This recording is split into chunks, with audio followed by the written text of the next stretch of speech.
siapakah Dajjal? Dia lahir di Samirah. Ya, semula saya bingung antara Samirah dan Samara. Antara Samirah dan Samara. Kalau Samara ini ada di Irak. Ini ada Samara yang dekat dengan Baghdad, dia berada di wilayah Irak. Walaupun memang Irak ini termasuk tempat yang Rasul pernah sebutkan akan munculnya tanduk setan. Dan juga termasuk fitnah yang akan datang dari sana.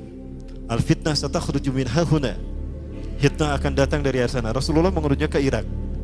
Nah, Irak yang dimaksudkan apakah Samara? Sempat saya kaji juga. Namun pada akhirnya saya berpikir ternyata Samirah ini adalah Palestina dan ada dikuatkan di dalam beberapa buku. Salah satunya buku ini. Nah, kenapa disebut Samiri? Karena lahir di Samirah. Dia lahir 100 tahun sebelum Nabi Musa diutus. Ya. Dan Allah Subhanahu wa taala memberikan kelebihan kepadanya. Yang pertama, dia diberikan umur panjang. Yunzaru umrah, ya, yunzaru umrah ila yaumis sa'ah, ila akhir zaman. Ya, dia ditangguhkan ajalnya sampai akhir zaman. Yang kedua, dia memiliki kecerdasan di atas akal jenius rata-rata umat manusia. Jadi sejenius apapun umat manusia yang normal, dia 60 tahun di atasnya. Sehingga penemuan-penemuannya, kecanggihan berpikirnya, ya, kedewasaannya jauh di atas manusia. Rata-rata manusia normal. Ya, kalau kita normal ya insya Allah, berarti dia nggak normal. Yang ketiga, dia memiliki kemampuan sihir yang luar biasa. Apapun sihir yang selama ini kita saksikan, tidak ada yang mampu mengalahkan sihir dia. Ya. Sehingga saking luar biasa sihir yang dia miliki, seolah-olah orang mengenalnya selevel dengan Tuhan. Karena apapun yang semestinya menjadi perbuatan Tuhan, Dajjal bisa melakukannya. Nah, ini saking hebatnya sihir Dajjal. Nah, nasab kelahirannya adalah nasab yang aneh para Allah. Ya, dia lahir dari termasuk Bani Israel. Ya, Bani Israel ini keturunan Nabi Yakub. Yakub itu gelarnya Israel. Keturunannya disebut Bani Israel. Dari Yehuda. Yehuda ini adalah anak laki-laki dari istri pertama Nabi Yakub alaihissalam. Ya. Nabi Yakub istrinya 4. Yang pertama bernama Ya'la. Dari Ya'la ini melahirkan 6 orang. Salah satunya bernama Yehuda dan Lewi. Lewi melahirkan Nabi Musa alaihissalam. Yehuda melahirkan bangsa yang kita kenal Yahudi. Salah satunya Yehuda ini melahirkan generasi yang pada akhirnya melahirkan Samiri. Ya. Kalau Rahil istri yang kedua, dan ini istri yang paling dicintai oleh Nabi Yakub, melahirkan 2 anak, Bunyamin dan Nabi Yusuf. Nabi Yusuf dan Bunyamin. Yang lainnya juga sama melahirkan 2 anak. Kahit dari Ya'la melahirkan 2 anak, Dam dan Naftali. Ya. Anak tertua dari Nabi Yakub dari istri pertama bernama Robin. Ya. Apakah Robin Hood? Saya tidak tahu. Yang penting hampir sama namanya Robin.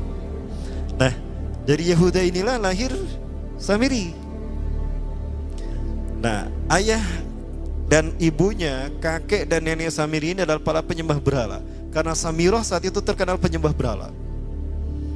Nah, ayahnya ini lahir dari proses perzinahan adik dan kakak, incest. Adik dan kakak berzina, lahir ayahnya. Adik dan kakak berzina, lahir ibunya. Jadi ayah dan ibunya ini lahir dari proses yang haram. Dan ketika ibunya menstruasi, disetubuhi sama ayahnya. Jadi itu peluangnya dari 2000 persetubuhan dalam keadaan menstruasi, 1 bisa jadi. Karena menurut penelitian medis juga bahwa darah kotor tidak menghalangi terjadinya fertilisasi, tidak menghalangi terjadinya reproduksi manusia.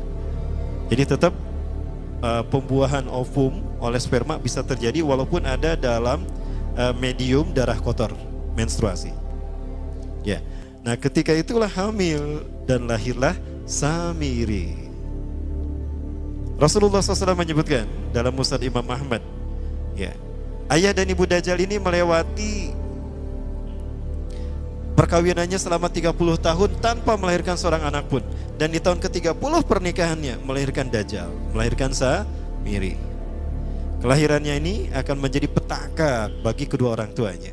Dia adalah orang yang paling sedikit manfaatnya dan paling banyak keburukannya bagi manusia, terutama bagi kedua orang tuanya. Bahkan ketika dia lahir, alam semesta menolak kelahirannya. dordar gelap, hujan badai, petir. Itu terjadi di malam di mana Samiri dilahirkan. Seolah-olah alam menolak kehadirannya. Ya, seolah-olah alam menolak kehadirannya. Nah, sejak lahir sampai usia 5 tahun dia tidak netek sama ibunya. Kebayang, 5 tahun air susu ASI tidak ditetekkan. Itu yang menyebabkan terjadinya kanker payudara. Maka ibunya pun meninggal gara-gara kanker payudara ini. Ya, saya dapat berita dari beberapa orang pengidap penyakit kanker payudara. Rata-rata penyakit kanker payudara ini terjadi karena ketika menetekkan itu hanya sebelah. Ya. Jadi ibu-ibu yang hamil, yang menyusui, upayakan dua-duanya disusukan. Ya, karena apabila cuma satu saja, yang satu itu yang akan terjadi peluang resiko besar resikonya terkena kanker payudara. Nah, ibunya meninggal gara-gara itu. Terbukti apa yang disabdakan Rasulullah. Kelahirannya menjadi petaka bagi kedua orang tuanya. Begitu pula ayahnya, maka ayahnya menjadi single parent. Ya, single parent apa single parent?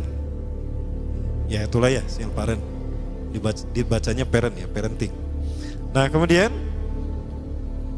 di tahun yang kelima, sejak lahir sampai 5 tahun, kenapa dia menetek pada ibunya? Karena kerjanya tidur melulu. Disebut mati, dia bernafas dan cuma berdetak. Disebut hidup, dia tidak bergerak. Antara hidup dan mati, la yamutu wa la yahya. Nah maka di usia ke-5 tahun, nah ini terjadi peristiwa yang menarik. Apa itu? Samiri bangun dari tidurnya di tengah malam dan tidak ada orang yang menyadari Samiri bangun. Dia merangkak dan pindah ke berhala yang terbesar. Ya, saya tidak tahu apakah berhala yang terbesar ini Marduk. Kalau di zaman Nabi Ibrahim, berhala terbesar itu Marduk yang tidak dihancurkan oleh Nabi Ibrahim. Ya, karena Nabi Ibrahim saat itu memiliki garis perjalanan sejarah ke Palestina juga. Ada kemungkinan memang namanya Marduk juga, berhala terbesar ini. Nah, dia pindah ke pangkuan berhala terbesar, tidur di sana. Dan ternyata ketika berada di berhala terbesar tadi, BAB dan BAK. Ya, buang air kecil dan buang air besar. Besoknya itu adalah hari pemujaan kepada dewa-dewa mereka, bangsa Samirah. Apa yang terjadi? Ketika terjadi ritual pemujaan tadi, maka sang raja yang dipertuhankan oleh kaumnya mencium sesuatu yang tidak enak. Asa bau hangser itu, bau pesing, ari didinya ngambut tuh. Cek bapana. Bapaknya Samiri ini adalah tokoh agama paganisnya. Ucap kurang mah kiaina, ulamanya. Ya asa bau pesing. Nah hanya pas dilihat, kaget sang raja. Ternyata itu pesing berasal dari pantatnya si Samiri yang ada di pangkuan berhala terbesar. Marah murka tuh sang raja. Itu anak kamu, kenapa ada di situ? Ya, kurang ajar kamu, ya telah menghina Tuhan kita. Kenapa kamu pindahkan anak kamu ke situ? Oh tidak Tuhan, saya tidak memindahkannya. Bagaimana saya bisa menghina Tuhan saya? Lalu siapa yang memindahkannya? Kan dia lumpuh. Nah, sekali lagi, kehadirannya menjadi petaka bagi kedua orang tuanya. Akhirnya raja marah dan ayahnya dipenjara. Selama ayahnya tidak bisa membuktikan penghinaan tadi, maka ayahnya dihukum mati. Pada akhirnya ayahnya pun dihukum mati. Ya, sedikit manfaat bagi kedua orang tuanya. Maka kemudian apa yang terjadi? Para boleh nikmati Allah. Dari data yang saya baca ini, ya, dari beberapa kitab tadi, maka kemudian dia hidup dipelihara oleh sang raja. Dan pas di usia dia 5 tahun itu, Allah menimpakan murkanya kepada bangsa Samirah yang sudah kelewat batas, ya, maksiat dan sudah tidak ada toleransi dari Allah untuk mereka hidup di bumi. Maka Allah perintahkan malaikat Jibril menghabisi mereka. Maka bangsa Samirah ini pun diratakan. Si Samiri karena masih balita, ya Allah selamatkan dia lewat malaikat Jibril. Diselamatkan dia dan ditempatkan di pulau entah berantah. Ada yang menyebutkan pulau ini berada di Laut Yaman dan pulau ini dinamakan Pulau Sokotra.